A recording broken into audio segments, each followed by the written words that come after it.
Hello, sétimo ano. How are you? Como é que vocês estão? Galerinha, hoje a nossa aula, assim como a da semana passada, vai ser uma retomada referente ao Chapter 6, ao capítulo 6, tá? Nós falamos um pouquinho sobre music nesse capítulo, né? E aí a gente discorreu sobre os kinds of music, os tipos de música, some singers, alguns cantores, né? E aqui a teacher resolveu trazer para vocês exercícios, né, diferentes. Cada um aborda uma coisa diferente. Nesse caso aqui é um exercício de interpretação, ainda que não tenha muito texto, mas a gente pode considerá-lo, né, um exercício para interpretar. São two covers, né, duas capas de revista. E aí, de acordo com os itens que compõem a capa de revista, é que vocês vão responder, né, o exercício 3. Com relação ao number 2, ele pede o seguinte: Look closely at the magazine covers and answer what's their objective. Olhe bem próximo, né, das capas de revista e responda quais são os objetivos dela, né? Aí vocês têm que ver de acordo com o que vocês acham, né? Quando a gente vai comprar uma revista, uma magazine, quais são as características, né, que a gente procura para ver se ela é interessante ou não. Então a letter A diz o seguinte: to know more about singers and or bands, para saber mais sobre cantores e bandas, né, ou bandas. B, to convince people to listen to the singer's music, para convencer as pessoas a ouvir as músicas dos cantores. Or C, to motivate people to read or buy them, para motivar pessoas a lerem ou comprar, né? Comprá-las, as revistas. Com relação a number 3, como eu já tinha falado, é para que vocês utilizem, né, as magazine covers, as capas de revistas que estão aqui, Rolling Stone e St. Vincent, e procurar os elementos no exercício. Barcode, cover lines, issue number and date, logo, main cover line, main image, masthead and slogan, certo? Com relação ao gabarito, a number 2 vai ser to motivate people to read or buy them, motivar pessoas a lerem, né, as revistas. Claro que uma revista, por mais que ela fale de um assunto específico, tem outras coisas dentro dela, né? No caso, se for sobre uma revista de famoso, com famoso da capa, vai ter alguma entrevista, algo com aquele famoso, mas não é só isso. Então, para incentivar que as pessoas leiam a revista e comprem. E com relação aos elementos que fazem parte de uma magazine cover, ficou barcode 8, cover lines 4, issue number and date 2, logo 7, main cover line 5, main image 3, masthead 1, slogan 6, certo? Um outro exercise que aparece é a questão do listening, que é um exercício que eu percebo muito que vocês têm muita dificuldade e ao mesmo tempo uma preocupação enorme em conseguirem logo de cara resolver. Já adianto que não é um exercício para apenas se ouvir uma vez e já conseguir todas as informações. É claro que quem tem mais facilidade provavelmente vai escutar e logo vai pegar tudo, mas não tem problema nenhum ouvir o áudio mais de uma vez. Eu acho que é até bom que vocês criem o hábito de sempre ouvir mais de uma vez, porque às vezes vocês acham que ouviram alguma coisa e não é bem aquela informação. Então, se conseguirem pegar o áudio de primeira, utilizem outras vezes para vocês confirmarem a informação que foi colocada, certo? O number 1 não tem nada a ver com áudio, né? Eu vou já ler. What are the characteristics of an interview? Check the options below. Quais são as características de uma entrevista? Question and answers, perguntas e respostas. Informal tone, tom informal.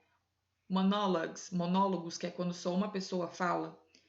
Interaction between interviewer and guest, interação entre o entrevistador, né, e o convidado. Informative, né, é algo informativo, que dá informações acerca de algum assunto, algum tema abordado, né.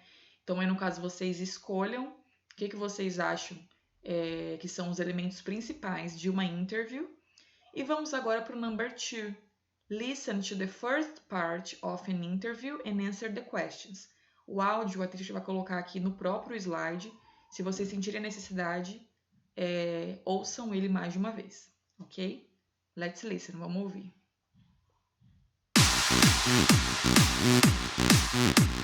Hello, good afternoon and welcome to New Talents. My name's Tanya Ball. In today's show, I interview an amazing 16-year-old girl.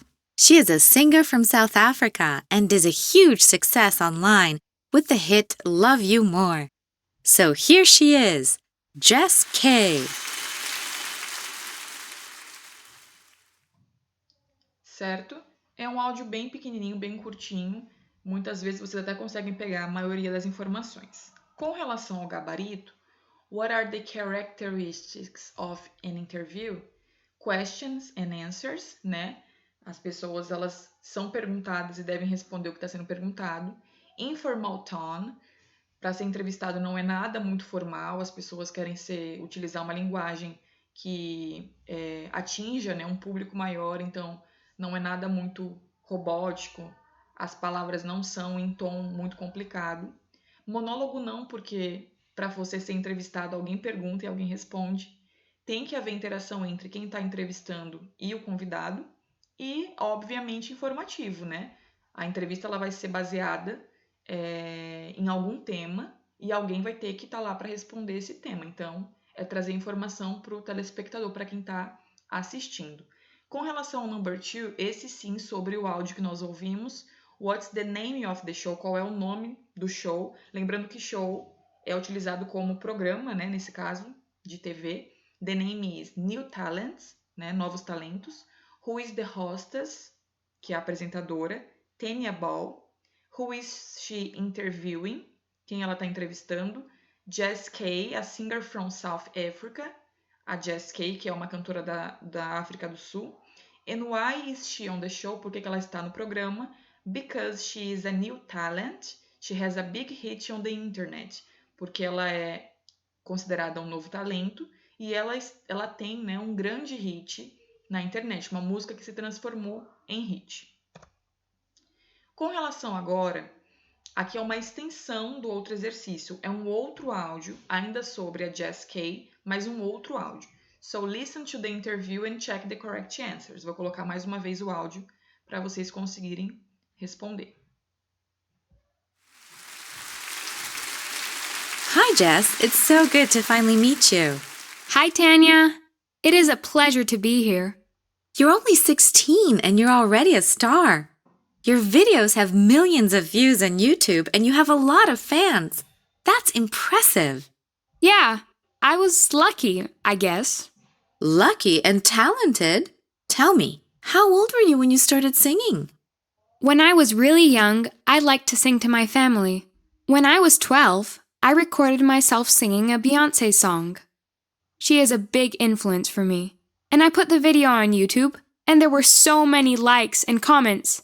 I was so happy. Were you afraid of people's reaction? No, I wasn't afraid. I was excited. It was my dream. Were your parents afraid? No, they weren't. They were worried, but also very proud of me. Certo? Com relação ao gabarito, Jess recorded her first video when she was 12 years old. O primeiro vídeo ela gravou, né, fez com 12 anos de idade. At the time, she was singing pop music. Ela fala que o primeiro vídeo foi com uma música da Beyoncé. And after the success of her first video, she was excited. A apresentadora, ela pergunta, Were you afraid? Você estava com medo? No, I wasn't. I was excited. Não estava com medo, eu estava animada, certo? Com relação ao grammar, a gramática, foi um verb very, very famous, né? Sobre um verbo muito famoso, que é o verb to be, só que no past simple. Então, é a questão da conjugação do verbo to be no passado simples, certo? Como vocês podem ver, tem os 3 modos, afirmativo, negativo e interrogativo. As possíveis, né, colocações são was e were. Quando eu coloco para I e he, she ou it é o was. Para as demais pessoas é o were. Para o modo negativo, eu apenas coloco not depois dele. Então, se eu quero dizer eu não era ou eu não estava, I wasn't, certo? E se eu quiser fazer uma pergunta utilizando o verbo to be no past, eu coloco o verbo to be antes do sujeito. Então, se eu quero falar assim, você estava com medo? Were you afraid? Percebam que o were, que é o verbo, vem antes do you, que é o sujeito. E depois a continuação da frase continua, certo? As formas do verbo to be no passado, elas podem ser contraídas. Então, você pode sim abreviar utilizando o apóstrofe. Was not vira wasn't. Were not vira weren't. E orações no past simple, eles podem incluir expressões como a week before, uma semana antes, last night, que é noite passada, last month, mês passado, last year, ano passado, 2 days ago, 2 dias atrás, 1 month ago, um mês atrás, a year ago, um ano atrás, an hour ago, uma hora atrás, and yesterday, que é o ontem. Todas essas expressões, uma vez que estejam na frase, vocês já conseguem se nortear e identificar que essa frase ela está no tempo past simple, certo? Coloquei aí 2 exercícios. O number 2. Put the words in the correct order to write sentences and questions about Jess K. Coloque as palavras na ordem correta para escrever frases e perguntas sobre a Jess. E a 3. Complete the sentences e use the past form of be. Completar as frases utilizando o verbo to be no modo, no tempo do past, do passado. Vamos lá. Number 2. Letter A. It wasn't the first time Jess impressed people. B. Her parents were proud about her success. C. She wasn't afraid of people's reactions. D. Was Jess afraid of the exposure? Tá? Percebam que a última, por ser uma pergunta, o verbo to be was vem na frente de tudo. Number 3, letter A. Were you at the concert last night? No, I was sick. B. The bookstores were or weren't open last holiday. Aqui no caso, como eu não tenho toda a situação, é facultativo. Vocês podem tanto utilizar o modo afirmativo quanto negativo, tá? Provavelmente esse tipo de item não estaria em prova, porque é um item que tem mais de uma possibilidade de resposta. Letter C. That song was excellent. I want to listen to it again. D. The music was or wasn't good at the party. It was or wasn't boring. And letter E. Ben and Pat were the best singers in the singing contest. Certo? Então aí vocês precisam, primeiramente, se for colocar na ordem, identificar o que é o sujeito, o que é o verbo, o que é o complemento, basicamente falando. E se tiverem já a frase completa, só mesmo para acrescentar, adicionar o verbo to be, também é interessantíssimo que vocês procurem primeiramente qual é o sujeito da frase para colocar o verbo correto, certo? Nossa aula de hoje vai ficando por aqui. Eu espero que vocês tenham entendido, tenham gostado. As demais questões, posteriormente, eu vou estar colocando o gabarito no grupo, tá bom? And bye bye!